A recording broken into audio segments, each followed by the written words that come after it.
All right, everybody. In the interest of time, we'll go ahead and get started. Hi, and welcome to the May meeting of the DuPage ROSC Council. My name's Jarrett. I'm your ROSC coordinator.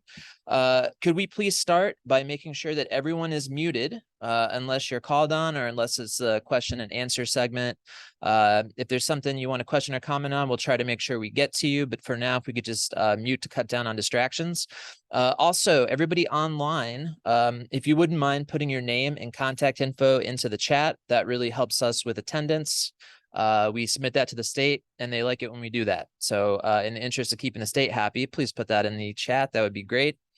For anybody who has not been to a ROSC meeting before, I think there's a few people both here in person and online who have not been to a meeting before. DuPage ROSC is made up of organizations along the recovery continuum, meaning all of the things that a person who is in recovery kind of deals with in their life. So that's not just substance use and mental health, that's also housing, that's also employment, that's spirituality, social support, you name it. We try to bring people from along that continuum to get together at least once a month, just to kind of stay educated and up to date on what we're all working on. And then to spotlight services and see if there's ways that we can continue to collaborate. And then obviously we are spearheaded by people who have lived experience. So people who are in recovery themselves, or maybe they have a friend or loved one who is in recovery. And we really try to keep the people with that lived experience at the forefront of these types of programs. So we're glad you could be here with us if it's your very first time. As I was saying to somebody before the meeting started, today was kind of a Murphy's Law situation, which the laptop, which I usually run our meetings off of, completely crapped out this morning. So I'm on the backup laptop, thanks to my colleague, Danny. So hopefully no technical hitches. We'll keep our fingers crossed, but so far so good. But if something pops up, just bear with me. I do want to start before we get to the agenda. There's quite a few DuPage ROSC like updates of some pretty exciting and cool stuff that's happening.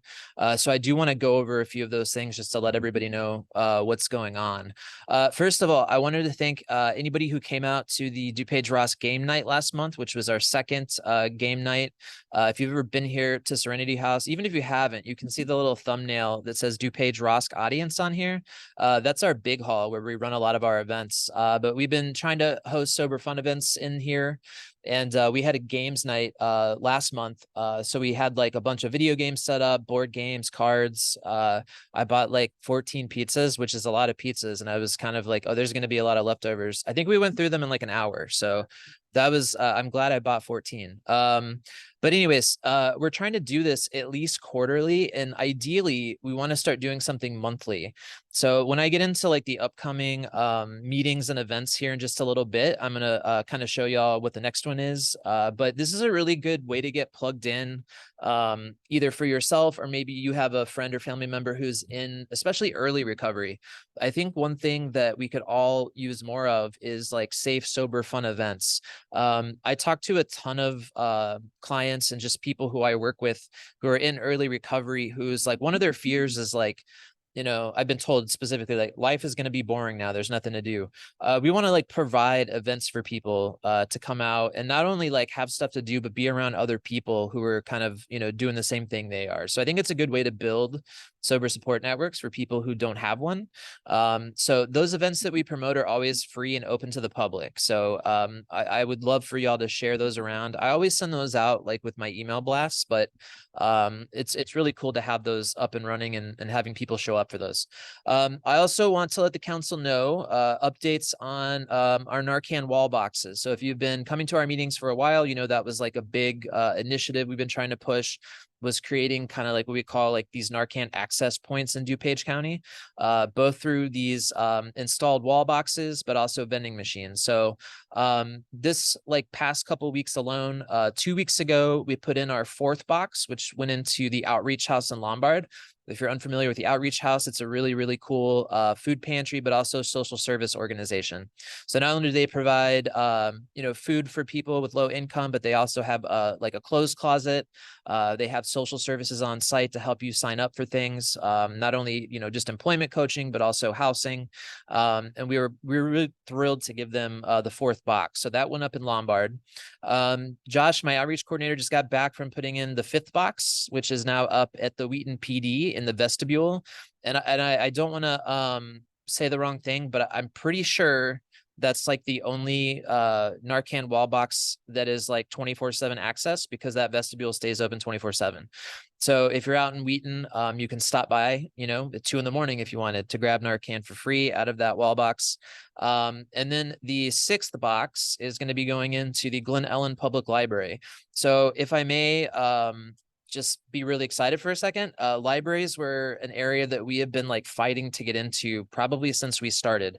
The reason that is because we were really trying to when we got into the harm reduction piece of this, we were thinking like, okay, well, where are some places we can target?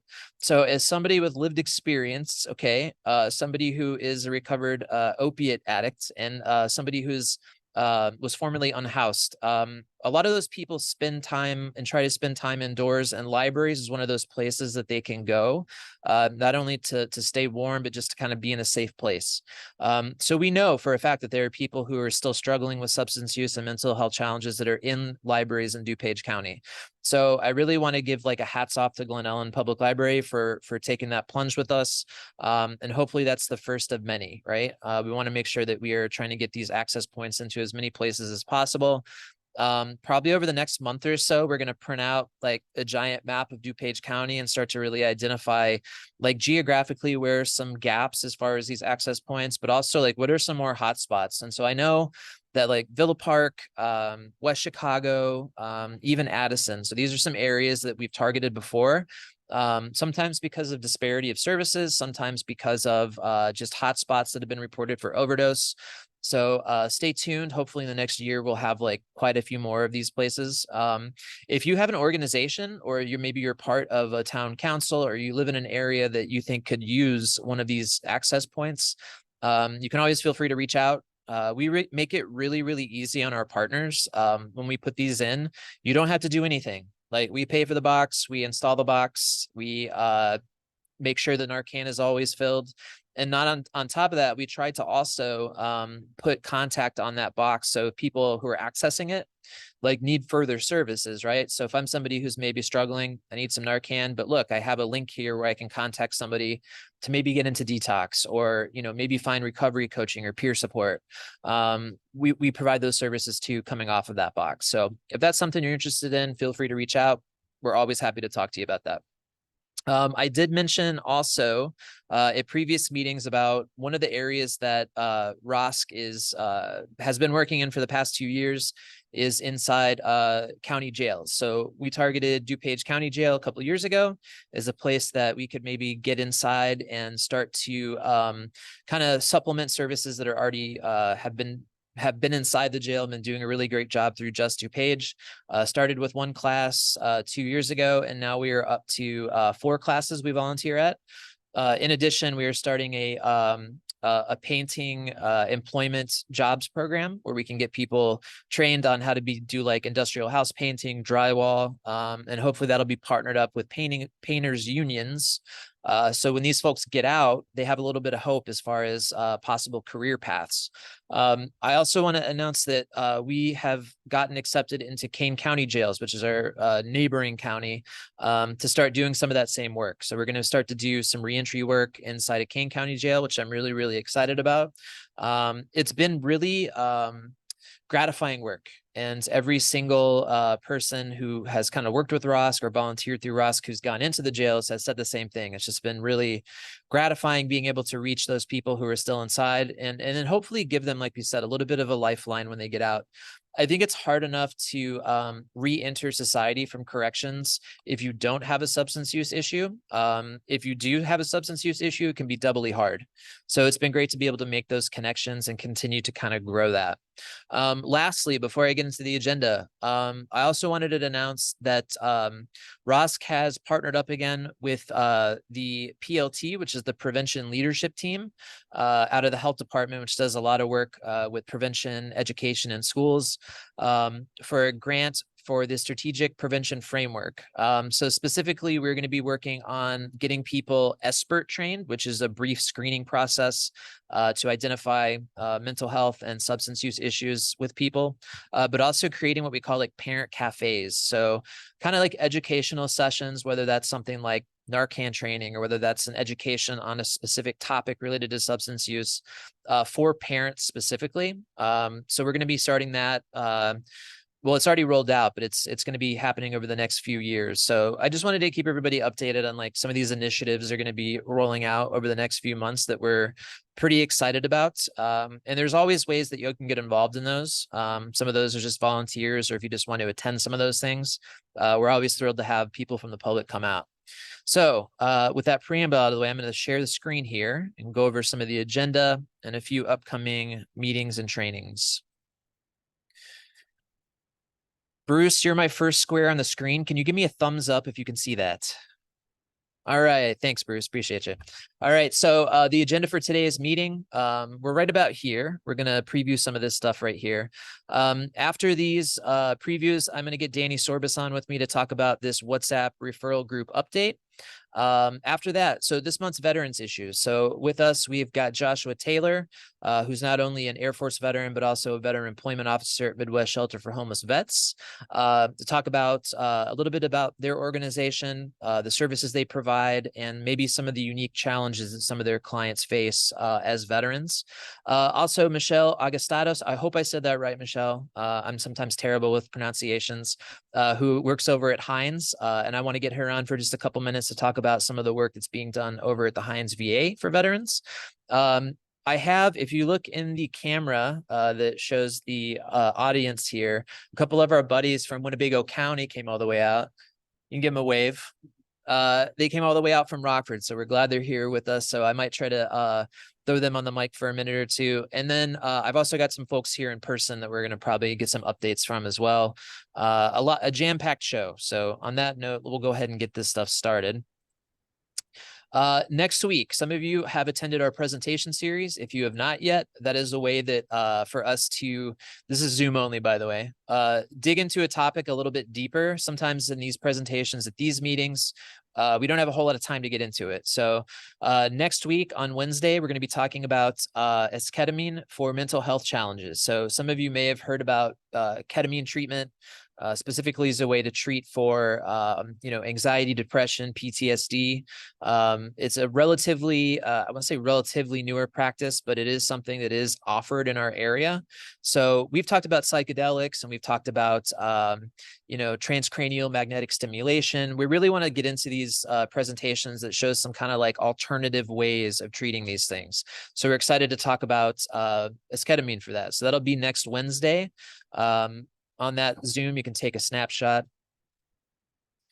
Also coming up, so I said we do have Joshua here from Midwest Shelter for Homeless Veterans. We have been doing a item drive. We try to do these quarterly just to collect donations so we can drop them off at community partner sites like that. We've done drives before for People's Resource Center, Teen Parent Connection. Everybody does an amazing job at doing donations. Like right now, I think I have like 15 bags of clothes, linens, toiletries, you name it. I've actually got to start making drop-offs because my closet space is completely gone. So we're going to do this through the end of May. So if you want to donate some stuff for this, they can be dropped off at Serenity House at our front desk, pretty much anytime 9 to 5. If you need to make other arrangements for drop-offs, I'm happy to do that with you. But you can kind of see some of the things on their list that they could always use: household items, kitchen stuff, linens, cleaning supplies, toiletries, clothing, and winter items. So if you've got any of that stuff kicking around your house, it could definitely go to a great partner and they could use it over there. Feel free to come over and drop some stuff off for us. Taco Fiesta. Okay, you remember how I mentioned having safe, sober, fun events? This is the next one. This is coming up next Saturday, actually, from 5 to 7 p.m. here in this big hall. It is a $5 entry fee, suggested donation. All you can eat tacos. I'm a terrible cook. I may attempt to cook some of this taco stuff. I don't know. I've got a great crew that helps me with that type of stuff. But from 5 to 7 p.m., a nice evening of fellowship. We can hope you can make it out for that one. That's for the DuPage ROSC, but also the Serenity House alumni group. And any of this $5 fee goes to that alumni group fund, so they can continue to put on events like this for the Serenity House alumni. Past few months, we've been putting on free CEU trainings for the public, and we have got our next one coming up. So Wednesday, May 29th, this is from 12 p.m. to 2:30 p.m. These are always in person here at Serenity House. I have had some people ask if we've been going to offer this virtually. For right now, we're doing it in person. We found that the trainings kind of work better that way. But the next one's on the 29th. We are doing it on verbal de-escalation skills in a treatment setting. This is something that I know I could use some help on, and I'm sure anybody who works in the field could always use some brush up on. And this is providing 2.5 CEUs for all of you who are trying to keep your certifications up to date. To register, I've put the phone number up here. And I always share these with people who attend our meetings in an email. So you can follow up with me that way too, if you would like. But yeah, this is completely open to the public that day. Lastly, and then I'll stop squawking for a little bit. The next DuPage ROSC Council meeting, remember, it's always on the second Wednesday of every month. Next month, we are talking about specifically substance use and mental health challenges, specifically for first responders. So our outreach coordinator, Josh, is a former first responder, and he has done work with this field as far as like providing this type of treatment for them. And there are unique challenges for those who are first responders seeking recovery. So I'm glad we're going to be able to dip into that for a while. So we would love for you to come out for that one. I am booking through the summer as far as presentations go. So if you're interested in like coming to one of our ROSC meetings to present, or maybe being one of the presenters for the presentation series, I'm happy to take any and all pitches. Just reach out to me and we will make sure that we get you on one of those meetings, probably in the fall at this point, as we get closer to like overdose awareness, and some of those meetings are kind of spoken for. But yeah, we would love to have y'all out for any of those. So I'm going to stop sharing for a second, and I'm going to bring up my colleague, Danny. Danny, come on up. Or if you want to do it right there, you can do that. I'm going to give you this mic. So Danny runs our wonderful DuPage ROSC WhatsApp referral group that a lot of you are a part of probably. And he's going to give us an update on that. And then also how to join that if you have not joined already. So Danny, make sure that mic's on and go right ahead. Testing. You guys hear me okay?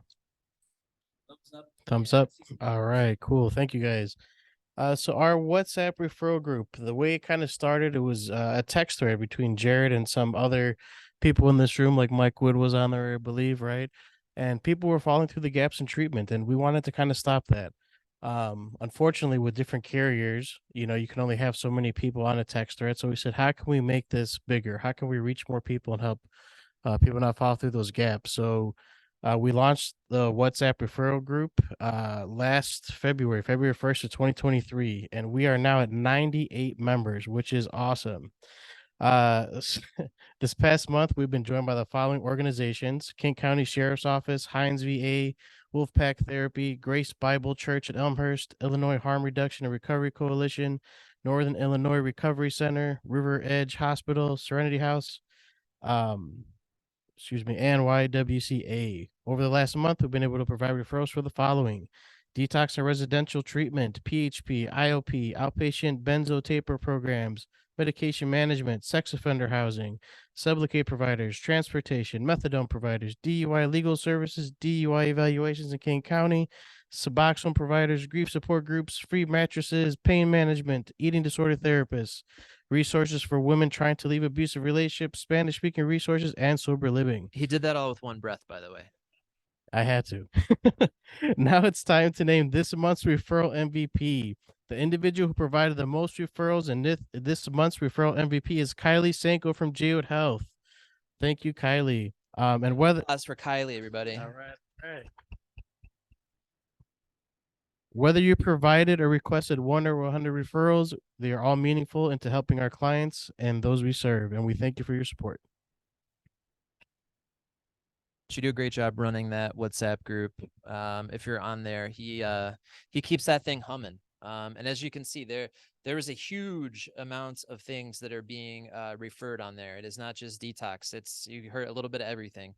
So if you're somebody that could benefit from that and you want to join, you can put that in the chat, and then I'll make sure that Danny gets connected with you, and we'll get you up and going on the WhatsApp. So preamble, updates, everything out of the way. We are now about to get to our first guest. Hold tight 1 second. Josh, if you want to come up. Yeah, come on up, my friend. So not only is this month Mental Health Awareness Month, we are obviously celebrating Memorial Day as well. So again, I think it is fitting that we spend some time in this meeting talking about what I think is an often overlooked community, and that is our veterans. So the men and women who have made these sacrifices to serve the country, who are often deployed overseas, do come back, struggling with some substance use and mental health challenges that can be unique to those veterans. So I have more than one friend personally who came back, a couple who came back from Iraq and a couple who came back from Afghanistan, with things like PTSD and depression and anxiety, and use substances as a way to kind of deal with those feelings. We have some pretty amazing organizations that are doing work currently for veterans in our area, and I'm glad that we can have them here with us today to talk about some of those. So our first guest is Joshua Taylor. Josh, I'm going to have you come sit next to me right over here, who is the Veterans Employment Officer at Midwest Shelter for Homeless Veterans. Joshua is also a U.S. Air Force vet.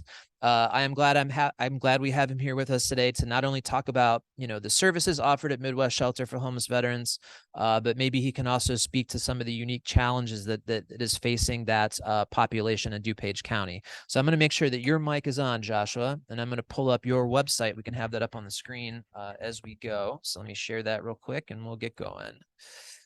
I was going to tell everybody to nod if they can hear me, but I can't see any heads anymore. So let's see. There we go. All right. So hang on one second. Can we hear Joshua on the mic? Go ahead. Hello, hello. Yeah, we got thumbs up.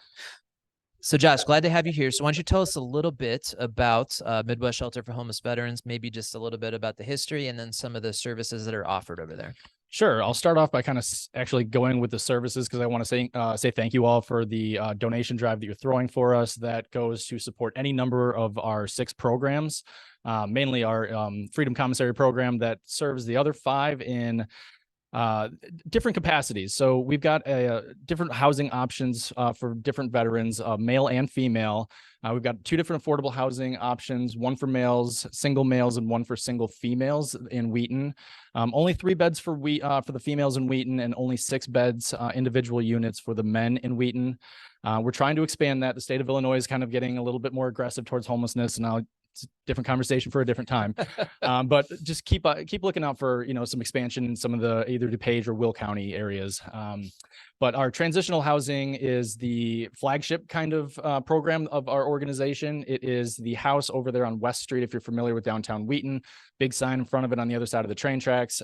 We obtained that property in 2007. I don't know the logistics of that, but it was a great gift, and it ended up allowing us to instead of just communing with veterans on the street, which is basically from 2000 to 2007, our 2 co-founders were going out and just talking with veterans, bringing sandwiches, providing any sort of comfort they could, to where they now had a house to bring them in off the streets, start providing 24-hour intensive case management, addiction counseling, mental health services. But the need was obviously greater than just a 5-bedroom, 100-year-old house. So that program has grown into what we now have is our supportive services for veteran families.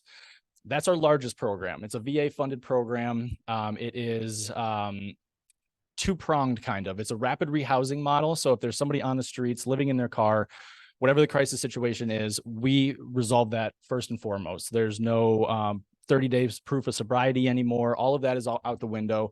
We know that we need to get that stressor out of your way so that you can start focusing on what the next step is in your objective. So it's a rapid rehousing of where it doesn't matter what you're doing, what situation you're in. We're going to put you in a hotel if the shelters are full, or we're going to get you housed. And then on the back end, we work with intensive case management to really identify what is the underlying cause of how this homelessness situation occurred. A lot of it, more than 80% of it, does deal with mental health or addiction related issues. I can go into veteran kind of specific reasons for that. But it is something that we have to address because we know that we can't just put a roof over someone's head and expect all problems to be resolved. So sometimes our program participants are there for 6 weeks. Sometimes they're there for 2 years. Sometimes they come back to us on and off over 10 years because it just isn't sticking yet. Kind of the same thing in recovery. What is unique about our organization is that we were the #2 service provider for this SSVF organization, or for this SSVF program in the state of Illinois. And we only serve 10 counties, excluding Cook County. So we were doing over 500 unique and individual families every single year through this one program. Well, the number one provider for this program, Catholic Charities, just dropped out.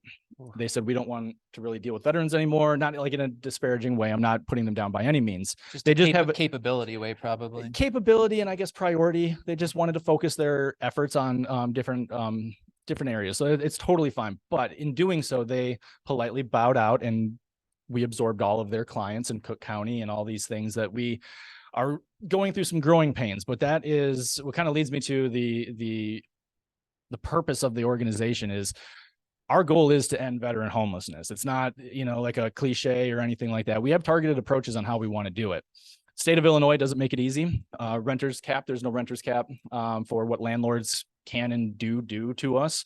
So if they want to charge $500 more the next month and not do any improvements, they can and will do that. And it presents a lot of challenges because employment is one thing that can cover so many different aspects of somebody's life. If you have the income that that your bills are taken care of, your stress levels, your energy can be focused a little bit somewhere else, personally, professionally, whatever it might be, that we're really trying to just expand that program. And that's where I kind of come in.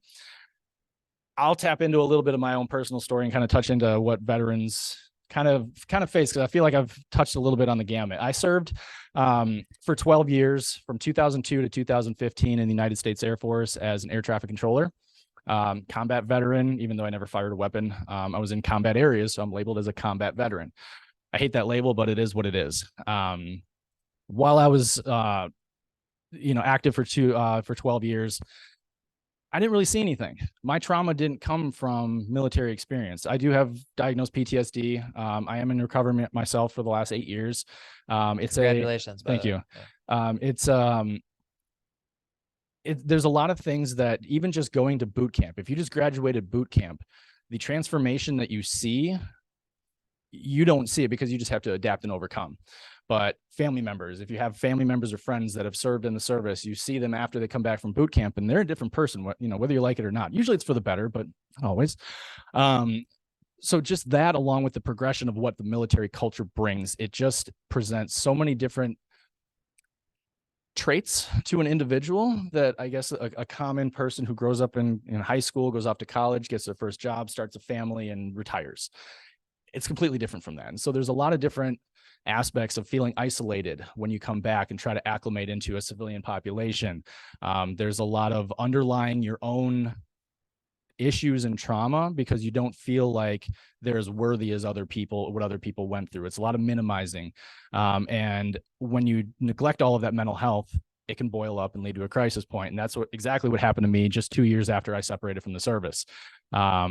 My mom passed away. I was going through a really ugly divorce with a very unfaithful ex-wife of mine, children involved, the whole gamut. And I just checked out. I said, I don't want to feel this anymore. And from there, I unfortunately tried to take my life 3 separate times. Thankfully, after the 3rd time that week, I just checked myself in and said, I need help. Like, I can't try to figure this out on my own anymore. And so what that essentially rendered me was homeless. I didn't have a place to go after that. The place I was staying obviously wasn't going to bring me back as a risk. My sister, who was the only local support I had in the area, had just had a new baby. Wasn't going to impose myself on that. So I accepted the fact that I was homeless and I just needed help. Yeah. I was sitting in that hospital bed and I remember thinking to myself, every decision I'd ever made, as smart as I thought I was, as accomplished as I thought I was, every decision I'd ever made led me to that moment. And I knew I needed to get out of my own way and start listening to people that have done it before and knew the ropes. So I checked in and I was at the transitional house for 5 months, free rent, free food, free clothing, free commissary items that you guys donate. Everything was completely taken care of for me to actually start focusing on myself again. So I was connected to recovery services through the VA, mental health services, employment, you name it. I if you had something for me, I was going to check it out. Right. Acupuncture. I tried acupuncture, just to see if it will work. But the cool thing about, and I'm not saying that to talk about my story, but the cool thing about what our organization has is a lot of stories like mine that may not be as severe or crisis oriented, but they do understand the desperation, the loneliness, the fear of judgment, the fear of looking weak for asking for help. They've gone through that at some points of their lives, Yeah. men and women. And so what we bring when we provide these resources to any veteran who is in need of it, is compassion and reassurance that there is an organization here to try to help them. We're not here to just take you as a number and put you out, back out on the street. We really Right. want to see you succeed, and we want you to come back and tell others how you succeeded. Yeah. Why it worked for you, and really start breaking the stigma down of not being able to talk about your problems and not being able to ask or accept for help. And that's across all boards, not just mental health or addiction. I think it's just a healthy way of life. But Yeah. so just to go back, and I'll finish with like the demographics. So we serve any veteran from any era, as long as you had a dishonorable discharge and you meet low income. We're not going to provide housing services for somebody who makes $150,000 a year. But so yeah, it's unless you had a dishonorable discharge or you were in the National Guard or Reserves and were not activated during your service time, we'll serve you. And we'll make sure that if we can't provide the care and resources for you, we will make sure through the VA or any other local organization that they will get the care that they need. Can I ask a question real quick about the housing specifically? Is it set up like communal housing, or is it set up as individual, like a single apartments, or what does that look like? So it's a little different for both. So I see we've got the Robert Miller home and Tammy's Trace. So all of our homes here in Wheaton, we obtain through either gifts of donation, all need a lot of repair work. The male house is 5 individual units that are currently being renovated right now, with a common living area. So they've got shared living spaces, but individual units. The Tammy's Trace home is a one house, just like the transitional house. It is affordable housing model. But there's no staff on site to provide case management. They can always call us at the office and we're going to drop everything and help them. Yeah. But it is independent living, and it is a shared living style for the women's home. Now, we're trying to expand those and get state funding to really reinforce those to have individual units, first and foremost, but just a more modernized kind of style of living.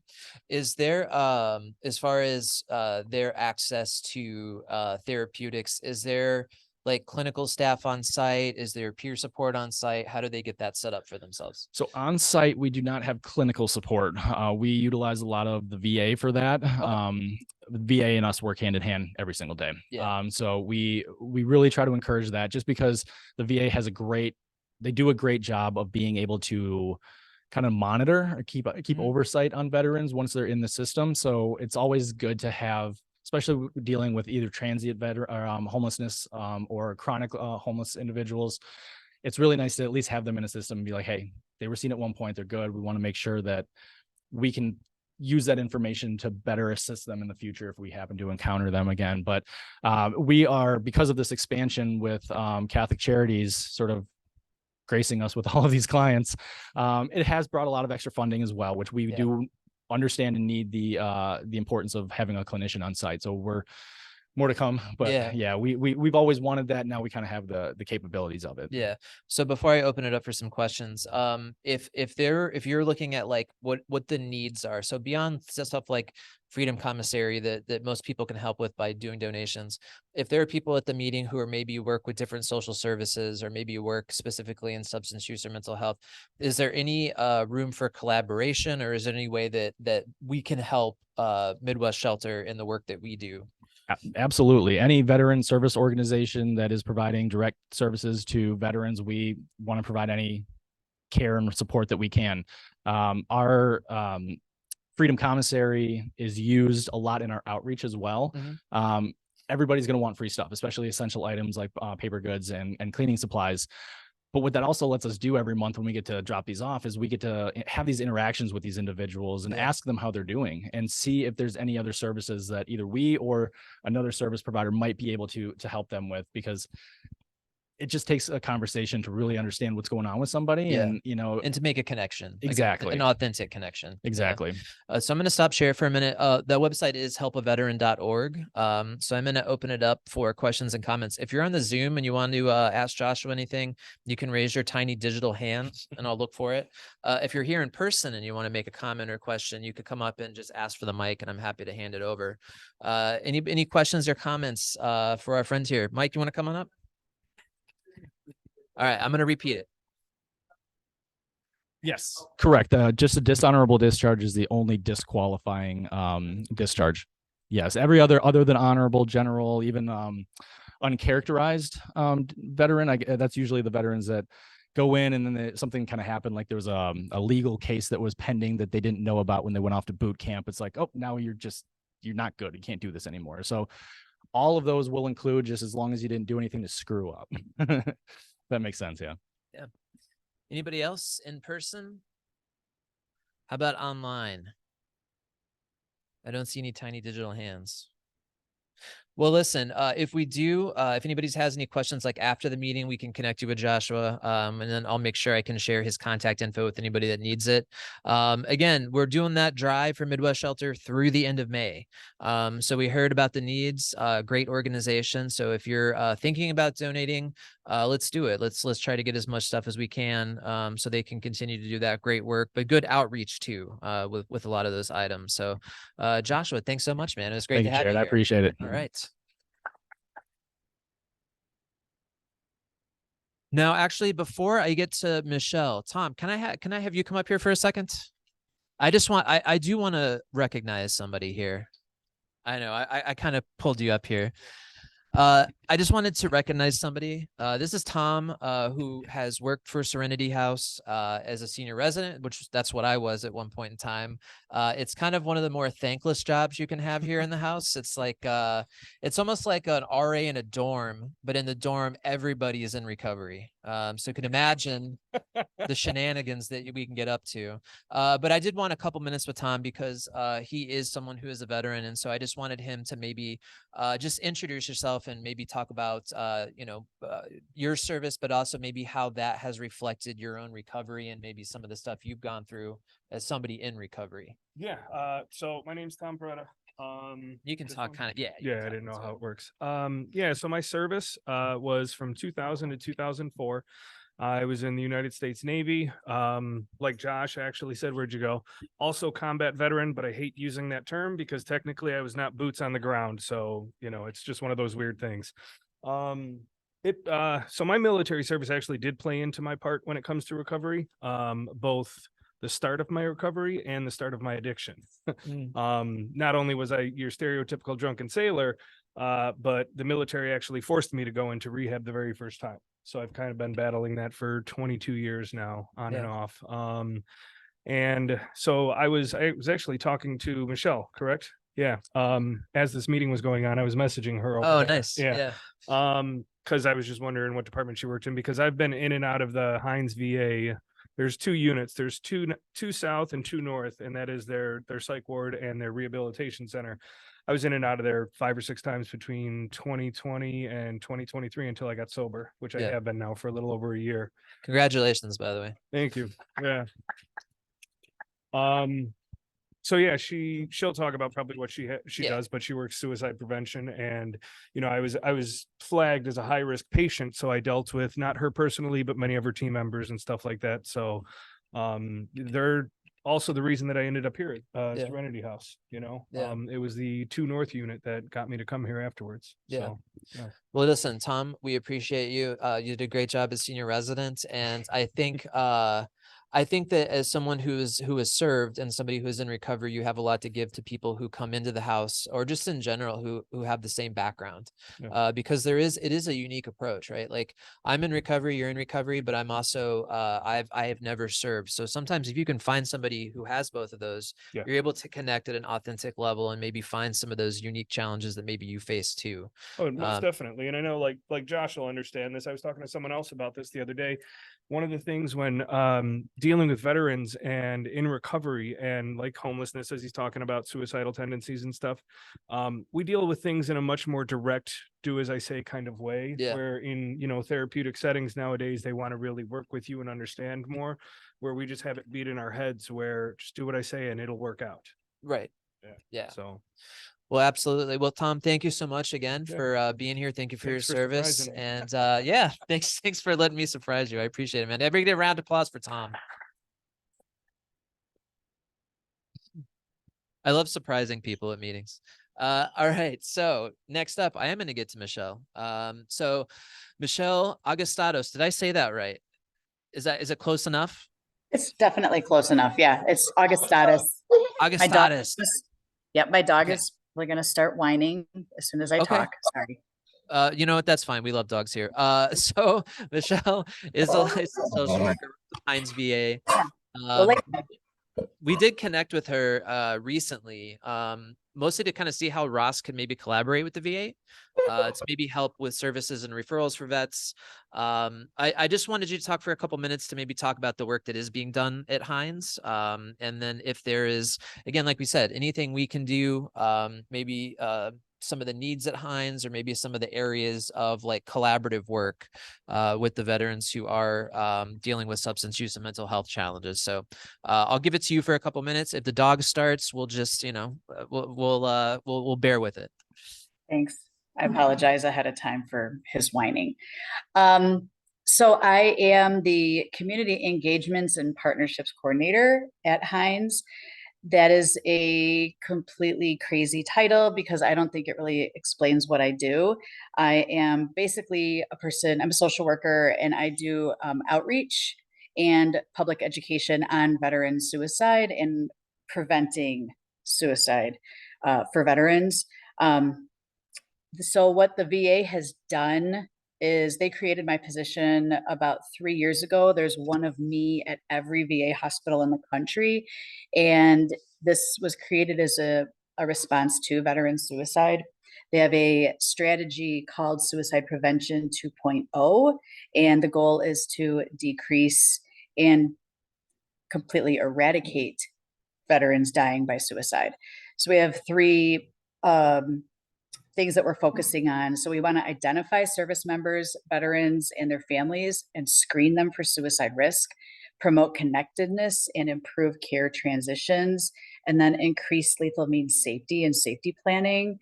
So when I'm thinking about how substance abuse treatment and substance abuse in general relates to suicide and suicide prevention for veterans, that is a risk factor, right? We know that. So I want to make sure that we have a connection to the recovery community, and also a connection to people who are still using, because as I'm sure everybody on this call knows, it's not a straight line to recovery. There is no straight line in anything, right? So knowing that there's availability and there's help out there, whether that's at the VA or not, right? So of course I have good things to say about the VA, but I know that's not always the case, right? I visited to North, which is for our substance abuse treatment. And I run into one of our peer support specialists quite often for that unit. I think that Hines does have a good program, but of course I don't work on that unit, so I don't know 100%, right? Anyhow, what I'm looking to do really is my biggest responsibility as the suicide prevention outreach person, public education person, is to develop coalitions, suicide prevention coalitions. And there is one that we have in DuPage County, but it's not focused on substance abuse treatment. And I don't know that it would make sense to have that. So what I would like to do is kind of work together to develop one that focuses on veterans and substance abuse challenges. But it doesn't have to only be for veterans. I like to make sure that civilians feel included as well, but I do agree that there are definitely different risk factors for people that are veterans. Yeah. And so I think, and this is not just anecdotal, I think anyone who's kind of working in the field would also second this, that there is a big push at a national, state, and local level to talk about mental health specifically. Even some of the work that was being done, like maybe like say for specifically for like opiate education, we're really pushing some of that more towards like mental health being in the conversation with substance use and with opiate disorder.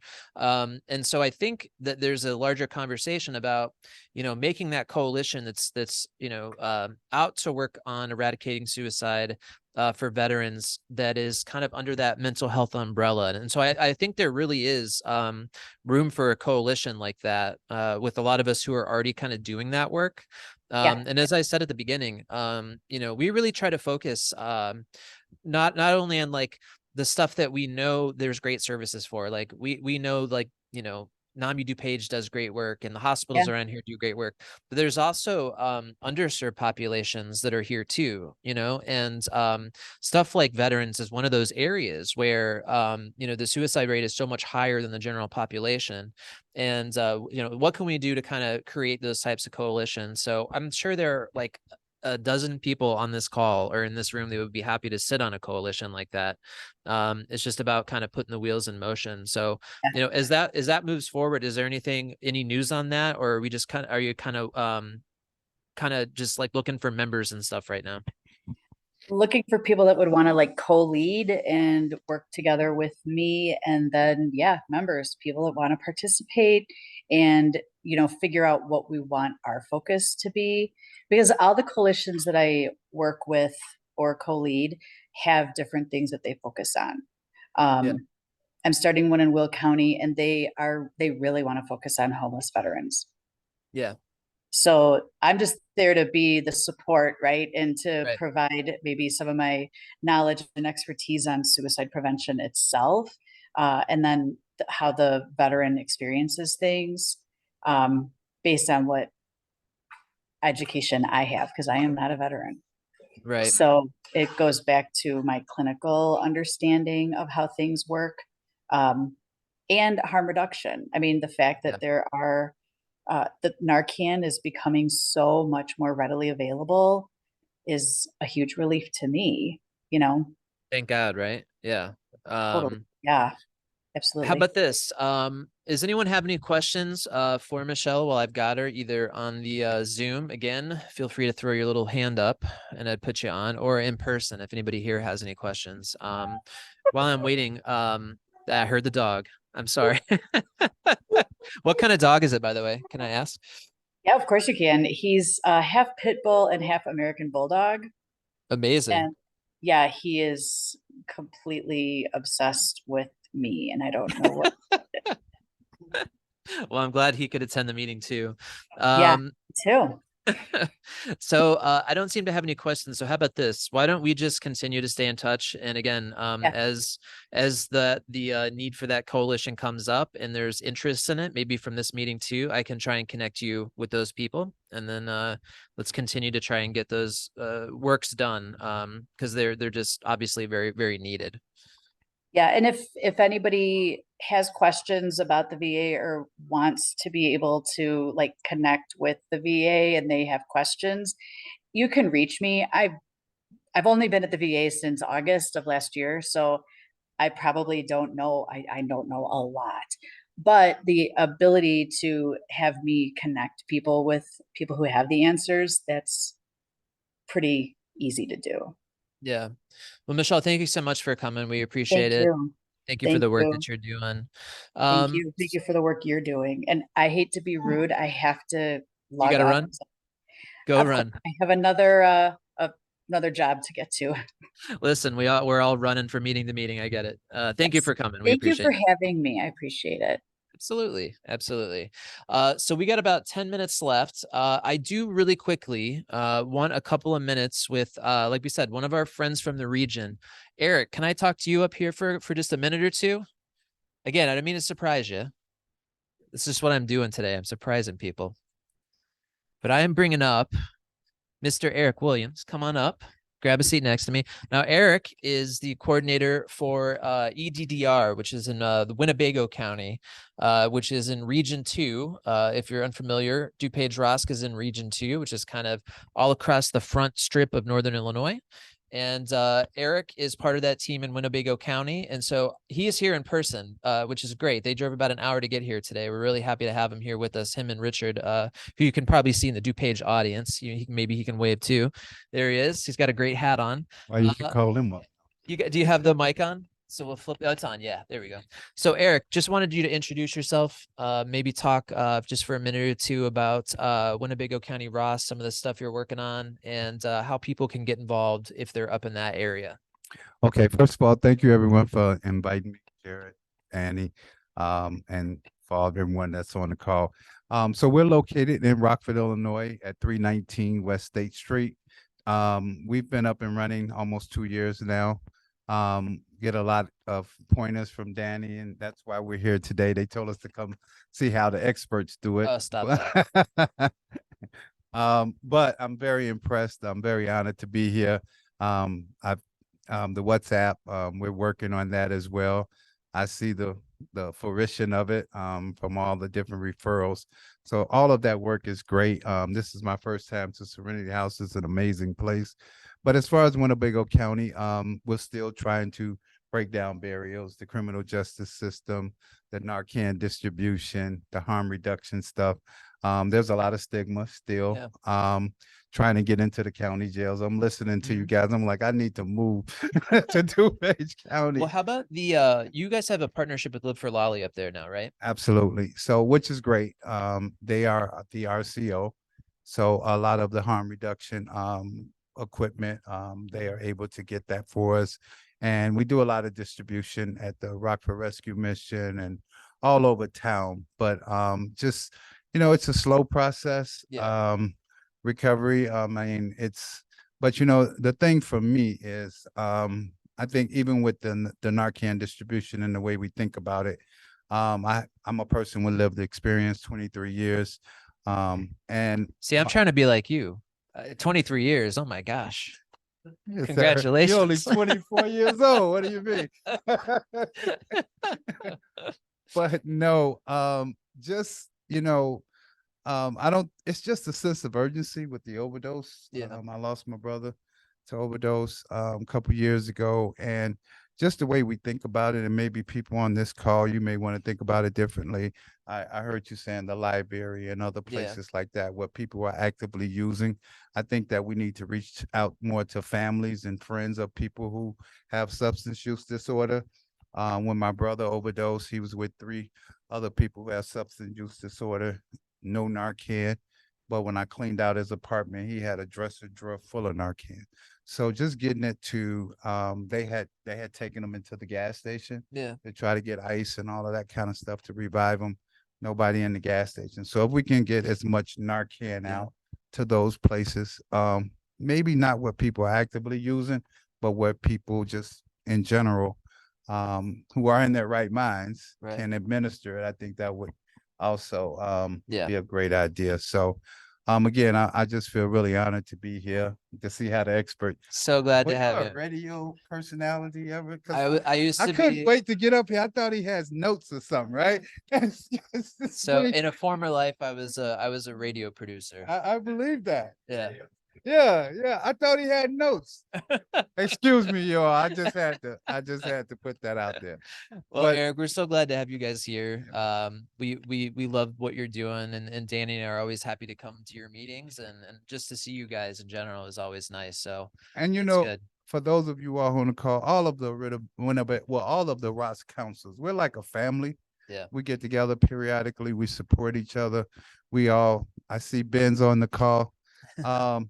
But we really believe in the work that we're doing. We want to make a difference. We are going to make a difference. And it's just amazing that how all of us can come together just for one common cause, and that's just to save as many people as we can. So with that being said, thanks, man. Thanks, Eric. So glad to have you here, brother. I sing too. He sings too. We're gonna get him back maybe in the summer. He's gonna sing a few tunes for us. So we got about 5 minutes left. So in the interest of that time, this is usually when I leave it open for any updates, like organizationally, if anybody has any upcoming like meetings or programs they would like to promote. Scott Coppin, DuPage Health Department, come on up, my friend. You can talk into that one if you want, or you can come up here, whichever one you want. Fantastic. Come on up. Hello, Hot seat. everybody. Just wanted to mention that the health department has just begun its task of rolling out 988 yard signs. Yes. For people that are unfamiliar, 988 is a helpline for people struggling with mental health crises of any level. Does not need to be all the way up to suicidal ideation or anything. If you just need someone to talk to, it's a great resource. If you're looking for a resource to get yard signs to advertise 988 locally, we are supplying ROSC with the supply. So reach out to Jarrett, and we're coordinating with them and just giving them a bulk supply, and he'll be distributing. So reach out to Jarrett and he can get you set up. We have some here today if anyone here is interested, but for anyone that's virtual, ROSC will have them. Thanks, Scott, as always. Appreciate you. Speaking of, real quick, some of you may have seen this on our Facebook, but we do a lot of both fentanyl and xylazine test strip distribution. So sometimes that's kind of tough because with their loose, kind of flimsy strips. So we have started bagging them. So if you need an easier way to distribute test strips, and you can see a cool branding on it, we put together these bags that have 2 of each kind of strip in it, and that can actually be modified based on what your needs are. But these are great ways to distribute them. So if your organization needs these test strips and you don't want to just like kind of hand out a handful of them, we do have these bagged up, and I'm happy to like arrange getting people these. Sometimes we even deliver. Our harm reduction kind of piece of ROSC just keeps growing exponentially, it seems. So we're bringing on some more people soon, which we're thrilled about, because like it's hard to keep up actually with the demand of some of the work we're doing. So really cool. This summer will actually mark 3 years. It'll mark 3 years, July 1st, which sometimes it seems like it's flown by incredibly fast. And sometimes it seems like the longest 3 years of my life, which is a good thing. But yeah, anybody else have any organizational updates or anything they want to promote? Mike Wood, come here for a second. I want you to promote, I'm calling people up here. I want you to promote Spiritual Care Network for a second. Absolutely. Am I on? You are on. Mike Wood, Banyan Treatment Centers. Hey, hey everybody. There's so we launched the Spiritual Care Network Chicagoland last month, had a great turnout. And basically what it is a Christian-based fellowship of mental health professionals, community leaders. There's sort of bridging the gap between mental health and the church. And for those of us that are in, there's probably too big of a chasm than there should be. So we're certainly trying to do that. This month we have Pastor Adam is speaking on the intersection between faith and mental health, and sort of talking about where they collide. And he's a very well-spoken, very educated man. So you guys, we'd love to have you there. It is the last Thursday of May, or the fourth Thursday of May. Yeah, there it is. May 23rd from 12 to 1:30 at Compass in Naperville on Hobson Road. So it's 1551 Hobson Road. Banyan will be providing lunch. There's and then Pastor Adams Church is going to be providing like little desserts and stuff like that. So we're teaming up. We'd love to see you guys there. Thank you so much. You guys heard that, free lunch. It's hard to turn down, but also you should just go because it's a great group. And I think, like Mike said, oftentimes that gap is pretty far, and is for somebody who's tried to get more churches involved in the clinical side of things. I think this is a great way to bridge that gap. So try to make it out to that if you can. Lunch is on Banyan. And yeah, we got 1 more minute left. If anybody's got anything, going once, going twice. Christina shared a couple of flyers in the chat for Illinois Family Resource Center stuff that's coming up. So if you're on virtual, check that out. And then last thing, the next ROSC meeting is, I think I said it once already, June 12th, Wednesday, June 12th, second Wednesday of every month. And again, we'll be talking about specialized services for first responders seeking recovery from substance use. So try to make it out to that. It's the same Zoom link every time. So if you got it saved, just we'll see you then. So thank you to all of our guests. We appreciate y'all coming as always. I'll stick around on here virtually for another minute or two after the meeting. Other than that, we will see you next month. Thanks again. Jared.